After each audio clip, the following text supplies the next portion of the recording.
ഇതിപ്പോൾ ഒത്തിരി ആൾക്കാർക്കൊരു സംശയമുള്ളൊരു കാര്യമാണ് ഇത്. ഇതിനകത്തൊരു വാഷറുണ്ട്. ഈ വാഷർ ഇപ്പോൾ തിരിഞ്ഞ കിടന്നോ.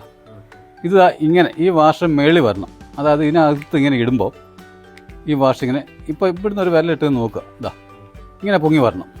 അപ്പോൾ ഇതിനകത്ത് കിടക്കുമ്പോൾ ഈ കാണുന്ന ഓസ് ഇത് നമ്മളിങ്ങനെ ഞെക്കി കയറ്റി കഴിഞ്ഞാൽ ഈ അകത്തെ ലെവൽ കണ്ട് നേരെ നിൽക്കണം. വെള്ളിലേക്ക് ഇങ്ങനെ തള്ളി വരരുത്. തള്ളി വന്നു കഴിഞ്ഞാൽ എന്താണെന്ന് വെച്ചാൽ ഈ വാഷറെ മുട്ടും ഇത് അടഞ്ഞു പോകും, തുറക്കത്തില്ല. അപ്പോൾ എല്ലാവർക്കും ഒരു സംശയം, പിന്നെ വെള്ളം കയറുന്നില്ല, വെള്ളം ഇറങ്ങുന്നില്ല. അപ്പോൾ ഇതൊരു പ്രോബ്ലം ഒഴിവാക്കാൻ വേണ്ടിയാണ് ഇപ്പോൾ ഇത് ഞാൻ പറയാൻ കാര്യം. അപ്പോൾ ഇത് പ്രത്യേകം ശ്രദ്ധിക്കേണ്ട ഒരു കാര്യമാണ്. ഇങ്ങനെ ഓക്കെ, നമ്മളങ്ങനെ ഫിറ്റ് ചെയ്യുന്നു. ഇത് ബ്രഷിൻ്റെ മേളിൽ കൊടുക്കുക. അപ്പോൾ ഇതിങ്ങനെ നിൽക്കുമ്പോൾ ഈ സാധനം എന്താ ഇങ്ങനെ ഓപ്പോസിറ്റ് കറങ്ങി നിൽക്കുക ഉണ്ടോ, എങ്കിൽ മാത്രമേ നമുക്കിത് നേരെ ആകത്തുള്ളൂ. അതിന് വേണ്ടിയാണ്. അപ്പോൾ ഇത് നമ്മൾ ഇങ്ങനെ അങ്ങ് പിടിപ്പിക്കുക. ചുമ്മാ ഒരു ജസ്റ്റ് ഒന്നേക്ക് പിടിപ്പിക്കുക, അത്രേ ഉള്ളൂ. ഇതിന് ശേഷമാണ് ഇത് നമ്മൾ ഇത് കൊടുക്കുന്നു. 2 3 പിരി. അതിന് ശേഷം ഇത് ഇതാ ഇങ്ങനെ ഇടുക. ഇത് നമ്മൾ ഇങ്ങനെ ഇടുക. മാക്സിമം നമുക്ക് ടാങ്കിൻ്റെ ഹൈറ്റ് നോക്കണം. ഇത് എങ്ങനെ വെള്ളം കയറ്റിയിടാം. കുറച്ച് കയറി കിടക്കുന്നതുകൊണ്ട് നല്ലതാണ്.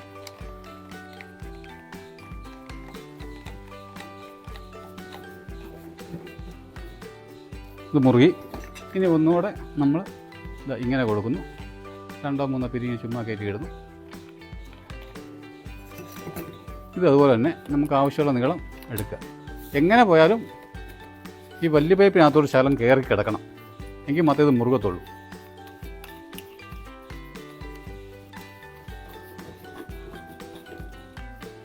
ഇത് മുറി.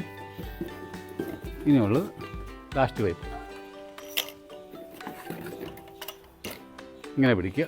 ഇതുപോലെ ടാങ്ക് നമുക്ക് നീളം കൂട്ടാം. ഇതിപ്പോൾ 1000 ലിറ്ററിന് വേണ്ടിയുള്ളതാണ് നമ്മൾ ചെയ്തേക്കുന്നത്. അപ്പോൾ 1000 ലിറ്ററിനുള്ള സാധനം ആയി.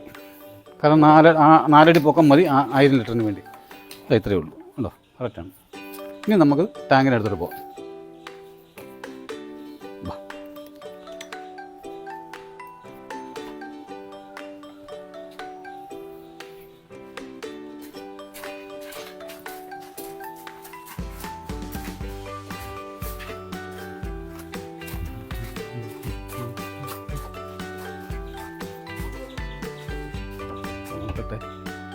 സ്റ്റൂളൊന്നും വേണ്ട.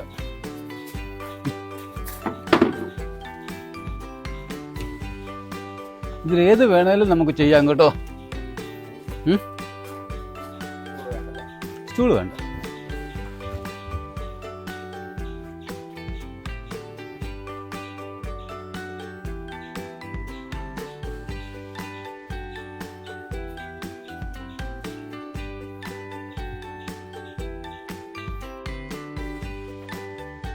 ഇതിങ്ങനെ നമ്മൾ ഇറക്കുക. എവിടെയെങ്കിലും ഒരു മൂലയ്ക്ക് കൊണ്ടൊന്ന് മുട്ടിക്കുക ഉണ്ടോ. ഈ പൈപ്പിൽ നമ്മൾ കൈ മാറ്റുക. ഇത് പിന്നെ നമ്മൾ ഫ്രീ ആയി. ഇനി നമ്മൾ ഇതാണ് നോക്കേണ്ടത്. ഇങ്ങനെ കൈ അകത്തോട്ട് ഇടുക ഉണ്ടോ. ഈ ഓസ് ഇതിനകത്ത് ഇങ്ങനെ താത്ത് കൊടുക്കുമ്പോൾ ഓസ് വെള്ളത്തിന് മേളിൽ പൊങ്ങി നിൽക്കരുത്. ഓസ് വെള്ളത്തിന് മേളിൽ പൊങ്ങി നിന്ന് കഴിഞ്ഞാൽ വെള്ളം കയറി വരത്തില്ല ഉണ്ടോ. ഇത് നമ്മൾ നേരെ പൊക്കിങ് പിടിക്കുക. നേരെ പക്കത്തിൽ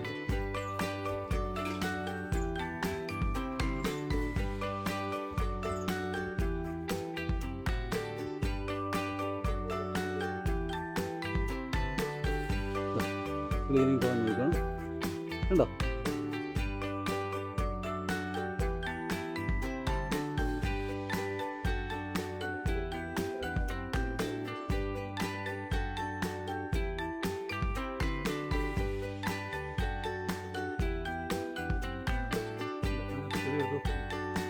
മറ്റൊരു വീട്ടിൽ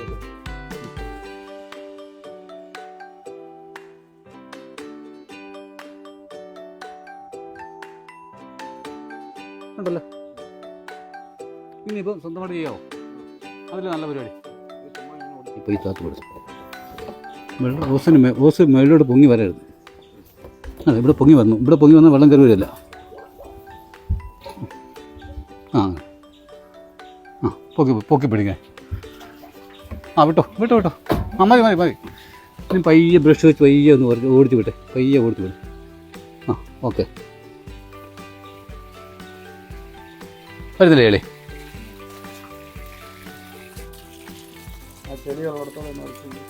ചെളി ഉള്ളടേ ഉള്ളടെ ഉണ്ടോ? ചെളി ഇല്ലാത്തവിടെ ഒന്നുമില്ല. പയ്യെ സ്പീഡ് കുറച്ച് ചെയ്താൽ തുള്ളി പോലും കലങ്ങാതെ നമുക്ക് ചെയ്യാം. ഓക്കെ, ഞാൻ ചെയ്തപ്പോൾ കലങ്ങിയില്ലല്ലോ, അതുപോലെ തുള്ളി സ്പീഡ് കുറയ്ക്കുക. ആ പയ്യെ അങ്ങനെ വിട്ടോട്ട് മുന്നോട്ട് മൂവ് ചെയ്ത് വിട്ടു.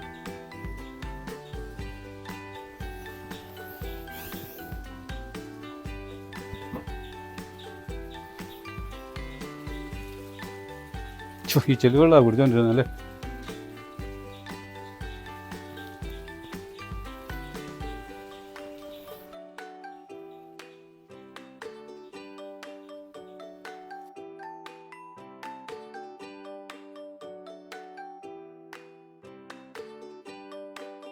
മുമ്പ് നമ്മൾ ഒരു ദിവസത്തെ പരിപാടിയാണ്. കാരണം ടാങ്ക് കഴുകുക എന്ന് പറയുന്നത് നമ്മൾ അതിനകത്ത് ഇറങ്ങി, ഇല്ലെങ്കിൽ വേറെ ആരെങ്കിലും കൂലിക്ക് വിളിച്ച് ടാങ്കിലിറക്കി കഴുകുന്ന ഒരവസ്ഥയായിരുന്നു.